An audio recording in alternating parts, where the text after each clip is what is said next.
Je vous remercie et je voudrais, à l'entame de ma présentation, remercier tous les responsables de Project Management Institute pour m'avoir invité, et en particulier Dr Jeanne Nsi, qui a fait le lien pour que, effectivement, l'AFRIA, à travers ma personne, soit invitée à cette grande première qui consiste à parler des enjeux de l'IA africaine et francophone, surtout dans le cadre justement de la région francophone de PMI.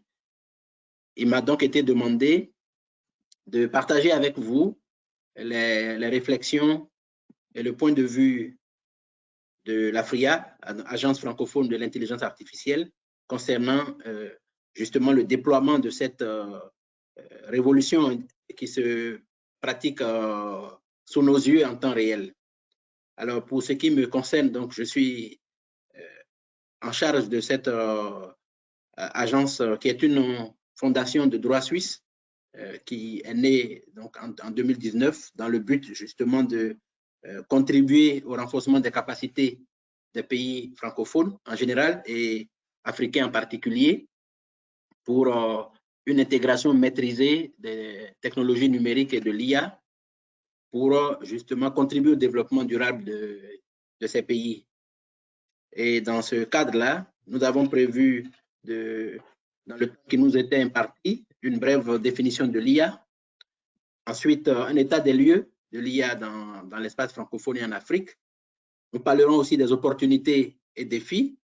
Et enfin, dans le cadre d'une conclusion, nous mentionnerons quelques recommandations de l'AFRIA en faveur, en direction des États et gouvernements francophones et africains en particulier. Alors, pourquoi s'intéresser aux enjeux africains et francophones de l'IA, notamment dans le cadre de PMI, qui en général travaille sur l'espace anglophone. Alors, il est de plus en plus remarqué justement des risques pour la diversité culturelle, linguistique, sociale, parce que l'intelligence artificielle, comme vous le savez, se déploie majoritairement en langue anglaise, ce qui est une bonne chose, mais ce qui ne devrait pas aussi exclure les autres langues, les autres espaces linguistiques, et ce qui aussi, surtout, devrait être, pour lequel nous devons être attentifs à la question de la diversité, surtout les enjeux du genre. Vous savez très bien ces exemples de biais dans les algorithmes où nous avons le sentiment que les algorithmes ne reflètent que les opinions des personnes qui ont programmé ces algorithmes. Donc, c'est important que l'intelligence artificielle se déploie dans toutes les aires linguistiques, culturelles, parce que l'humanité vit de la diversité qui est une richesse. Et justement, cette richesse pourrait être mise en danger dans le cadre, par exemple, de ce que nous appelons aujourd'hui l'hégémonie des GAFAM, Google, Amazon, Facebook et tout le reste, qui ont une tendance à justement exploiter les données de façon massive et quelque part à mettre en danger la souveraineté des États. Il y a donc un risque réel de cybercolonisation, pour employer un terme justement emprunté du député français Cédric Villani, qui avait été en charge de préparer le rapport La stratégie française de l'intelligence artificielle en 2018. J'en reparlerai tout à l'heure. Alors, nous nous intéressons justement à ce sujet aussi parce que, au-delà des risques, il y a des opportunités pour les pays francophones, notamment africains, de devenir des acteurs de l'intelligence artificielle, non pas uniquement des spectateurs ou des consommateurs. Nous en reparlerons aussi. Et enfin, c'est parce que c'est dans la mission de l'AFRIA de sensibiliser les pouvoirs publics, les acteurs du secteur privé, de la recherche, de la société civile en général, afin de contribuer à une prise de conscience et à une action. Alors, pour le point concernant la définition de l'IA, vous le savez, il s'agit en fait d'une technologie, un certain nombre de techniques qui permettent à la machine d'imiter une forme d'intelligence, d'imiter l'intelligence humaine. Donc, l'IA se trouve implémentée, mise en œuvre dans un nombre grandissant de domaines et d'applications, notamment militaires. Aujourd'hui, l'IA aide à utiliser des drones qui prennent des décisions par rapport aux cibles à attaquer. Nous avons l'IA dans la médecine, avec des robots ou des applications qui facilitent le diagnostic. Nous avons l'IA justement dans la robotique, dans les jeux vidéo. Nous avons l'IA dans les transports pour faciliter la gestion du trafic. L'IA dans les industries au niveau des systèmes de maintenance. L'IA dans l'agriculture pour gérer l'eau, les questions d'irrigation. Aujourd'hui, l'IA est partout, même déjà dans vos téléphones qu'on appelle les smartphones, les téléphones intelligents qui sont répandus partout sur la planète. Beaucoup d'applications utilisent l'intelligence artificielle. Alors, quels sont les fondements de cette technologie? C'est ce qu'on appelle l'apprentissage machine, en anglais, machine learning, et puis l'apprentissage profond, deep learning. Alors, cet apprentissage machine permet en fait de stocker une grande quantité de données dans un cerveau virtuel, donc dans un réseau de neurones. Et là, on parle d'intelligence artificielle forte et d'intelligence artificielle faible. L'intelligence artificielle forte, c'est vraiment lorsque les machines deviennent sensibles à l'apprentissage, comme le cerveau humain, sensibles à certains aspects comme les émotions, certains aspects qui sont beaucoup plus proches de l'intelligence humaine. Et on parle d'IA faible lorsqu'il s'agit juste d'un apprentissage tout simple. Alors, cette notion d'IA est née dans les années 1950 grâce au mathématicien anglais Alan Turing, qui justement a publié un livre intitulé Computing, Machinery and Intelligence, qui soulève la question d'apporter aux machines une forme d'intelligence. Vous savez aussi, l'IA est donc avec, j'ai parlé tout à l'heure donc des GAFAM, ce sont aujourd'hui les leaders dans ce domaine qui essayent justement de mettre en place des réseaux de neurones pour traiter de lourds calculs au sein de grandes bases de données. En fait, il n'y a pas d'IA sans données. On parle de données massives, en anglais big data. Vous voyez, j'essaye de donner le terme français d'abord parce que justement, il s'agit de contribuer à cette diversité de la terminologie. Donc, l'IA se base sur des données importantes, des données massives, des big data pour pouvoir faciliter le traitement. Donc, pour me résumer, l'IA, c'est de l'informatique augmentée en fait, avec les bases de données et les réseaux de neurones artificiels. C'était la partie définition. Alors, pour aller à l'aspect des enjeux, vous savez que l'IA soulève beaucoup d'enjeux, surtout géopolitiques, parce que une phrase à retenir, c'est que l'IA va changer le monde, pour le meilleur ou pour le pire. Et ce serait mieux d'ailleurs de travailler, de construire justement en sorte que ce soit pour le meilleur. C'est pourquoi nous souhaitons y contribuer. Il y a aujourd'hui de plus en plus une course à l'échelle mondiale pour la maîtrise de l'IA, avec les enjeux économiques, les enjeux militaires et autres. Et aujourd'hui, de plus en plus de pays adoptent des stratégies nationales pour justement être dans cette course-là. Quels en sont les principaux acteurs? Nous avons les États-Unis, avec une stratégie adoptée en février 2019, comportant 5 piliers: la recherche, les infrastructures, la gouvernance, la main-d'œuvre, la coopération.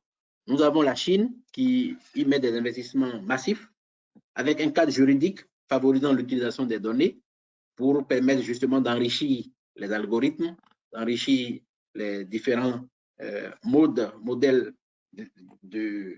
d'utilisation de l'intelligence artificielle, notamment la reconnaissance des visages, la reconnaissance faciale, qui est de plus en plus utilisée, surtout dans la période où il fallait gérer les confinements par rapport au mouvement des populations. L'IA a beaucoup été utilisée. Un des pays leaders dans ce domaine aussi, c'est le Canada, qui se base sur la collaboration de centres d'excellence et surtout qui prend des initiatives de leadership mondial au niveau de l'éthique et qui travaille avec une communauté de recherche nationale en IA. de plus en plus, l'Union européenne souhaite aussi s'affirme comme un leader de l'IA, aux côtés donc surtout des principaux leaders que sont les États-Unis et la Chine. L'Union européenne a adopté récemment justement un plan pour l'IA avec 2 piliers principaux, l'excellence, c'est-à-dire investir dans les centres de recherche, dans les technologies et industries de pointe, et surtout la confiance, c'est-à-dire créer des règles de protection, notamment des données, avec ce qu'on a appelé la RGPD, donc le RGPD, en termes de réglementation générale de protection des données. Et ces différents acteurs essayent donc d'imposer leurs agendas au niveau donc géopolitique. C'est pourquoi nous allons nous intéresser maintenant au niveau des pays francophones. Quelle est dans cette course, que fait la francophonie, l'espace francophone? Et là, justement, pour le moment, les pays francophones évoluent en rang dispersé, les 2 leaders étant la France et le Canada-Québec. Comme nous l'avons vu en 2018, à la suite du rapport du député Cédric Villani, intitulé « L'intelligence artificielle au cerveau de l'humain », la France a adopté une stratégie nationale avec 1,5 milliard d'euros d'investissement pour des secteurs comme la recherche, le renforcement des compétences, la consolidation de l'écosystème des données, la transparence des algorithmes, en se basant sur un réseau d'universités et de centres de recherche au niveau national. Les priorités de cette stratégie sont l'éducation, la santé, le transport, l'agriculture, la défense et la sécurité. En ce qui concerne le Canada, qui a adopté donc une stratégie pan-canadienne de l'IA, cette stratégie se base donc sur un partenariat entre l'Institut canadien de recherche avancée et 3 centres d'excellence qui sont mentionnés. Et surtout, il y a d'autres pays comme la Belgique, le Luxembourg, la Suisse, qui essayent aussi d'avancer dans leur stratégie nationale. Il serait important, c'est une de nos propositions, qu'il y ait que l'espace francophone, à la suite de la stratégie numérique adoptée en 2012 à Kinshasa et de la stratégie économique adoptée à Dakar en 2014, il serait souhaitable que la francophonie se dote aussi d'une stratégie de l'IA pour prendre en compte les valeurs de solidarité et de partage qui fondent l'usage d'une langue commune qui est la langue française. Justement, cet aspect nous donne fait une transition vers l'Afrique, parce que l'Afrique, les pays africains constituent une grande majorité des pays francophones. Et ce sont ceux sur lesquels l'Afrique travaille le plus. Là aussi, nous nous rendons compte que à ce niveau, les pays qui avancent dans ce domaine sont beaucoup plus les pays anglophones, avec l'Afrique du Sud, le Nigeria. Nous voyons dans ce tableau qui présente en fait les pays où il y a le plus d'entreprises, le plus d'acteurs de l'IA. C'est un tableau qui a été emprunté à Brighter Bridge et dans le cadre de l'Alliance AI. Nous voyons que les principaux leaders sont anglophones, à côté desquels certains pays tirent leur épingle du jeu, comme la Tunisie, comme l'Égypte, le Sénégal. Donc, il y a à ce niveau aussi une nécessaire prise en compte du facteur de la diversité linguistique et culturelle pour les programmes de l'intelligence artificielle. Et à ce niveau, on peut justement mentionner qu'il y a, pour l'Afrique, il y a 2 visages de l'IA. D'une part, l'IA représente un potentiel énorme pour améliorer les efforts de développement, sachant que son utilisation doit être assurée pour les Africains de manière éthique et équitable. Et là, on peut citer le cas des jeunes entreprises africaines innovantes qui utilisent les plateformes avec l'IA mobile pour fournir un accès aux services financiers et aux personnes qui n'ont pas accès aux banques traditionnelles. Mais d'autre part, l'IA peut aussi accroître les préjugés sociaux pour ceux qui n'ont pas accès à l'information, à la formation. Vous voyez, avec justement des risques de marginalisation, des risques d'atteinte à la vie privée en accumulant les données des uns au profit des autres. Il y a donc un travail à ce niveau de prise de conscience pour voir mettre en place des réglementations qui prennent en compte la protection de la vie privée des populations. Alors, pourquoi nous aidons pour une stratégie africaine de l'intelligence artificielle? Et comme je le disais tout à l'heure, il y a une disparité de dynamique entre les pays anglophones et les pays francophones. En Afrique du Sud, au Kenya, au Nigeria, au Ghana, le Ghana qui abrite un centre justement de recherche, un laboratoire de Google, il y a une avancée importante. Par contre, d'autres pays sont en train de suivre le pas. Par exemple, au Bénin, il y a une stratégie qui est en rédaction. Et à la suite, des pays comme la Tunisie, le Maroc, qui ont quand même fait beaucoup d'efforts dans ce domaine.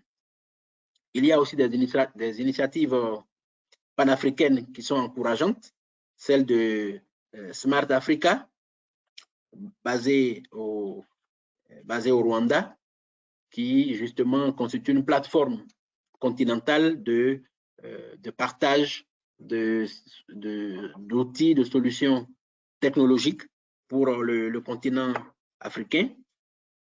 Nous avons aussi l'African Institute of Mathematics, basé toujours à Kigali, au Rwanda, qui fait un travail très important de sensibilisation, de formation en mathématiques, de création donc de master spécialisé dans l'intelligence artificielle. Donc, il y a un vrai travail en cours dans ce domaine-là. Nous pouvons signaler et souligner aussi et saluer le travail que fait l'UNESCO dans le cadre de l'intelligence artificielle avec le premier forum de l'IA en Afrique qui a eu lieu à Bengueri au Maroc, qui justement a donné l'occasion à plusieurs représentants de l'écosystème de l'IA en Afrique de se retrouver.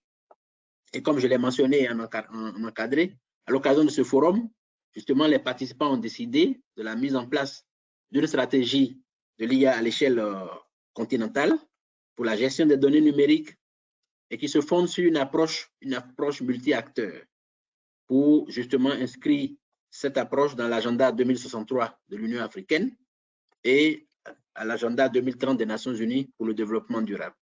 Et l'enjeu de cette stratégie à l'échelle africaine, c'est d'intégrer l'intelligence africaine comme un vecteur d'émergence des économies du continent dans les politiques et dans les stratégies nationales de développement, en s'appuyant surtout sur les cultures, sur les valeurs et savoirs endogènes propres à l'Afrique, afin de favoriser la recherche scientifique et de contribuer à la croissance d'entreprises innovantes. Parce qu'il ne s'agit pas d'adopter l'IA comme un prêt-à-porter technologique ou un prêt-à-penser technologique, mais de pouvoir adapter l'IA aux réalités africaines avec les données issues du continent africain, les données issues de l'agriculture, issues de l'industrie locale, issues des langues locales, issues donc des ressources locales.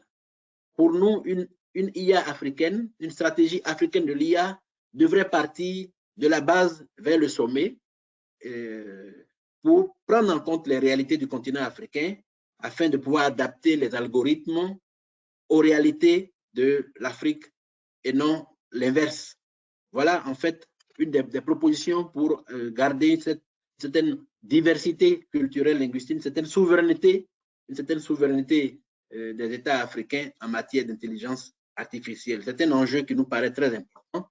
Pourquoi nous en parlons dans les conclusions et recommandations. En réalité, mesdames et messieurs, l'intelligence artificielle se fera avec ou sans l'Afrique, parce qu'elle se fait déjà, et il serait mieux que ce soit avec l'Afrique en particulier, mais avec les pays francophones en général, afin de ne pas disparaître de la carte numérique ou d'éviter les risques de cybercolonisation, comme je le disais. Vous savez, quand on dresse la carte de l'intelligence artificielle, justement, sur la planète, quand on parle des leaders dans ce domaine, l'Afrique n'est pas mentionnée. Nous avons donc le constat que la fracture économique n'est-ce pas, est en relation homothétique avec la fracture numérique. La fracture numérique, donc, n'est qu'un reflet, en fait, de la fracture économique dans le monde. C'est pourquoi la FRIA recommande l'adoption de stratégies francophones et surtout africaines de l'IA afin de renforcer la diversité des choix culturels, la diversité des choix linguistiques, des choix éthiques et des choix technologiques. Et quand nous parlons de diversité linguistique, il ne s'agit pas de promouvoir seulement une langue au détriment des autres. Et quand nous parlons de la francophonie, il ne s'agit pas que de la langue française, mais aussi des langues partenaires, des langues africaines notamment partenaires, que ce soit le Bambara au Mali et dans la sous-région ouest africaine, que ce soit justement le Baoulé en Côte d'Ivoire, le Baoulé, le Bété en Côte d'Ivoire, que ce soit le Mossi, le Moré au Burkina Faso, que ce soit le Fon au Bénin, que ce soit le Lingala, le Hausa, le Yoruba, toutes ces langues méritent aussi d'être incluses dans les programmes d'intelligence artificielle. C'est d'ailleurs pourquoi il faut saluer ce qu'on appelle le développement du traitement automatique du langage. En anglais, on parle donc des programmes donc de NLP, Natural Language Processing. Nous parlons de traitement automatique du langage naturel, c'est-à-dire comment des programmes de traduction automatique d'une langue à l'autre. Il faut saluer justement le fait qu'aujourd'hui, grâce à l'IA, on peut justement programmer de plus en plus des applications qui puissent permettre de traduire automatiquement le français vers le Yoruba ou l'anglais vers justement les langues africaines, l'anglais vers le Hausa. Donc, l'IA, justement, peut aider à renforcer cette diversité culturelle et linguistique dont l'Afrique a besoin aussi pour exister sur l'échiquier mondial, non seulement technologique, mais l'enjeu est aussi éthique. L'enjeu est de pouvoir préserver l'espèce humaine, préserver la variété, la diversité qui fait la richesse de la planète Terre. Vous voyez? Et c'est d'ailleurs pourquoi nous avons 3 recommandations principales. La première recommandation, c'est l'information. La deuxième, c'est la formation.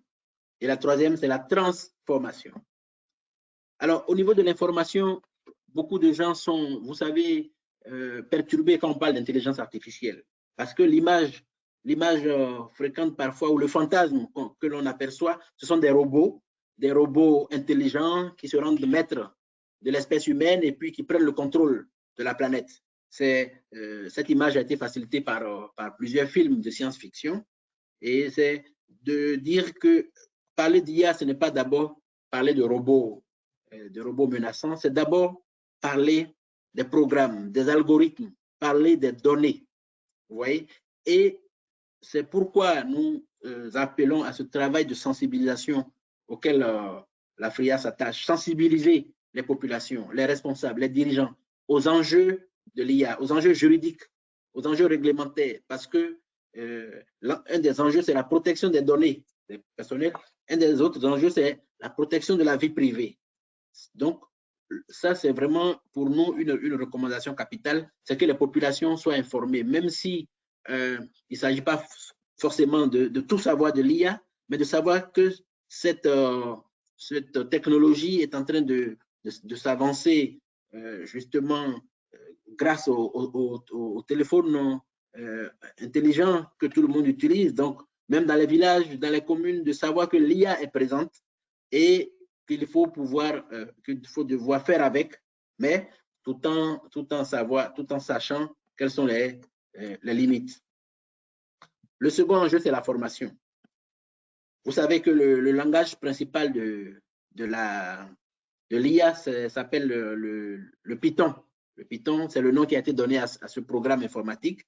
Et pour utiliser donc un jeu de mots auquel je tiens souvent, c'est que nous devons dompter le Python de l'IA afin de ne pas en avaler les couleuvres. En effet, si les jeunes africains, les universitaires ne maîtrisent pas le langage de la programmation en IA, ils vont devoir avaler toutes les couleuvres, c'est-à-dire toutes les formes d'algorithmes de l'intelligence artificielle sans discernement. Donc, c'est pour dire que l'enjeu, c'est vraiment la formation. L'enjeu, après l'information, l'enjeu capital, c'est la formation, formée au niveau scolaire, au niveau donc primaire, secondaire, universitaire, post-universitaire, afin d'avoir une masse critique de compétences, de chercheurs, d'entrepreneurs qui maîtrisent les enjeux de l'IA, notamment le langage donc, de programmation Python, qui permet de programmer justement un certain nombre d'applications qui puissent être utiles et utilisables par les populations. Et enfin, la transformation numérique. Vous savez, on ne peut pas parler d'intelligence artificielle si nos administrations, si nos entreprises, si nos écoles fonctionnent encore comme au XXe siècle, au XIXe siècle. Donc, il faut mettre l'accent sur la transformation numérique de l'administration afin que les populations puissent justement régler des problèmes aussi basiques, aussi importants que l'état civil, pouvoir obtenir des actes d'état civil grâce à l'informatique, grâce à l'Internet, pouvoir obtenir justement une pièce d'identité, un acte de naissance de façon assez facile, relativement facile. Cela se fait maintenant de plus en plus dans les pays africains que je connais. Il y a de plus en plus de programmes où l'administration permet de faciliter la vie aux usagers à travers donc les applications numériques où les populations, les citoyens, les ressortissants peuvent commander en ligne leurs actes d'état civil. Pareil pour les entreprises aussi, de plus en plus, il y a une prise de conscience des chefs d'entreprise de l'importance d'avoir une stratégie de l'IA, une stratégie de données, parce que l'entreprise crée de la donnée. Et c'est important de voir comment exploiter ces données, parce que beaucoup de chefs d'entreprise se demandent comment entrer dans cette sphère de l'IA. Donc, il y a un travail aussi à ce niveau de transformation numérique des entreprises pour savoir que les entreprises créent des données et ont besoin d'exploiter ces données, ont besoin de les mettre en œuvre. Pareil pour les écoles. L'éducation aujourd'hui peut être facilitée grâce à l'IA parce qu'il existe des programmes qui peuvent adapter les programmes scolaires en fonction du niveau des élèves, en fonction de la langue des élèves, en fonction de l'origine géographique des élèves. L'IA peut permettre d'adapter les modules de formation, les contenus de formation, afin d'avoir une éducation qui puisse vraiment être adaptée au profit et au profil des élèves. Il y a donc ces enjeux importants d'information, de formation et de transformation numérique qui puissent permettre de faire en sorte que l'Afrique soit au rendez-vous de l'IA, qu'il soit un rendez-vous de donner et de recevoir. Et pour terminer, comme disait Senghor, qui est un des pères fondateurs de la francophonie, il ne s'agit pas de se diluer dans l'universel ou de se réfugier dans le particulier.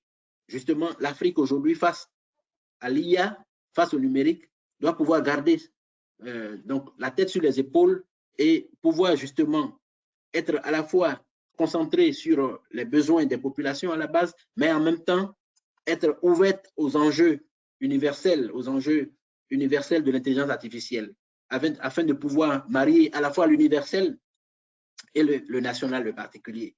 C'est ça l'enjeu national africain, l'enjeu francophone, parce que la francophonie est basée sur ces valeurs de solidarité et de partage autour d'une langue qui permettent d'avancer et qui permettent de parler le langage, un langage de l'humain, un langage de l'humanisme, un langage de tolérance au service du développement durable.